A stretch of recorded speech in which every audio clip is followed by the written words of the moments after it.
10 things banned in the United States. Hello guys, what's up? Welcome back to Global Chaser. Today we're going to look at 10 things banned in the United States, so keep watching to find out more. Before we start, I want you to hit that red subscribe button so that you never miss out on any of our videos. Stay tuned till the end. Number 10. Kinder Egg. Every grocery store in Europe has a selection of Kinder chocolate-covered eggs, but folks in the US aren't so lucky since the FDA has kept them illegal since the 1930s. Why exactly? Any food with a non-nutritive object embedded is illegal in the United States, and because Kinder Eggs contains a small toy in the center of the hollow milk chocolate, you aren't allowed to buy one. Maybe the $500 flight to Europe is worth it, though. Number 9. Bump stocks.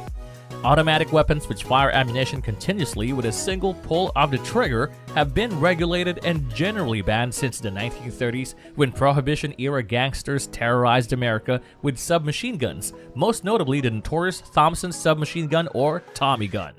However, semi-automatic weapons which fire one round with each pull of the trigger are still legal, readily available, and hugely popular.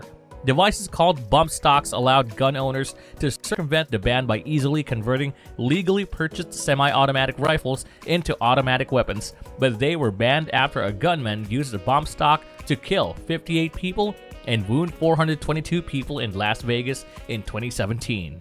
Number 8. Haggis. Haggis is banned because it contains sheep lungs, which has been prohibited by the U.S. Department of Agriculture for a while now.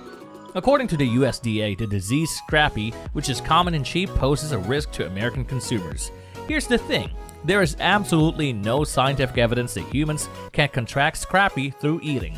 Still though, I can't imagine too many people being distraught because they'll never get to devour a hearty piece of sheep's lung. Number 7. Pre-1985 children's books. In 2009, the New York Daily News reported that a new interpretation of federal laws regulating lead-based products compelled some libraries to pull children's books printed before 1985. Bad news for E.B. White and Dr. Seuss. Some older children's books were manufactured with trace amounts of lead. Still, the Consumer Product Safety Commission's 2009 reinterpretation of lead statutes included even the tiniest pieces of information in products designed for children. As a result, some libraries pulled all the children's books printed before 1985, the year lead was taken out of the production process altogether. Number 6. Lawn darts. Lawn darts was a popular backyard target game in the 1980s that followed the same fundamental principles as horseshoes, but instead involved tossing big, heavy metal spikes with tail fins on the end. In 1987, unsupervised children in Riverside, California, threw a lawn dart high in the air, and when it came down, it hit a 7-year-old girl, the sister of one of the kids who threw the lawn dart, in the head. She was killed by the impact, which crushed her skull with 23,000 pounds of pressure per square inch, and lawn darts were banned forever. Number 5. Nunchucks. In the 1970s, Bruce Lee's success spurred a martial arts revolution in the United States, and theaters dedicated to showing kung fu and karate flicks popped up in cities across the country, most notably New York. Unfortunately, many of those cities, including the Big Apple, were experiencing unprecedented crime waves, and nunchucks, like the kind Lee wielded so masterfully on screen, were associated with gangs of martial arts-obsessed hoodlums who occasionally used the deadly but hard-to-use weapons during muggings and assaults. In 1974, New York led the way for several states to ban nunchucks. Still, in 2018, USA Today reported that an Empire State judge lifted the ban as an unconstitutional infringement on Second Amendment rights. However, appeals making their way through the courts continue to keep nunchucks in legal limbo. Number 5. Ortolan. Ortolan are tiny songbirds from France no bigger than a human thumb. They're so highly prized for their rich, subtle hazelnut flavor that eating them was once reserved only for royalty. However, the practice of eating ortolan has been banned in the United States since 1999, mainly because of the torture involved behind the scenes, according to CNBC. Ortolans are blinded or kept in darkness for weeks on end, which makes them gorge on fruit and grain until they're fat enough to be thrown, still alive, into Armagnac brandy, which both drowns and marinates them before they're roasted. Number 3. Bushmeat. Long a staple of indigenous people, bushmeat is the name given to animals caught and killed for food in the African wilderness, and it can include anything from bats to monkeys to lions.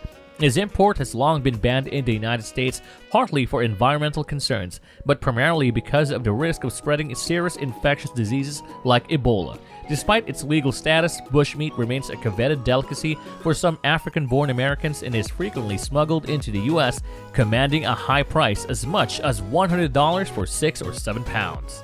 Number 2. Color photocopying money. The Treasury Department advises that the color copying of money is also illegal, even if it's not for nefarious purposes like counterfeiting. So not only shouldn't you make color copies of money, but you can't. According to Business Insider, today's sophisticated currency is embedded with a secret security code called the Counterfeit Deterrent System, which alerts photocopying machines, printers, and even Photoshop that someone is trying to duplicate US currency, which prevents the devices and software from making the copy.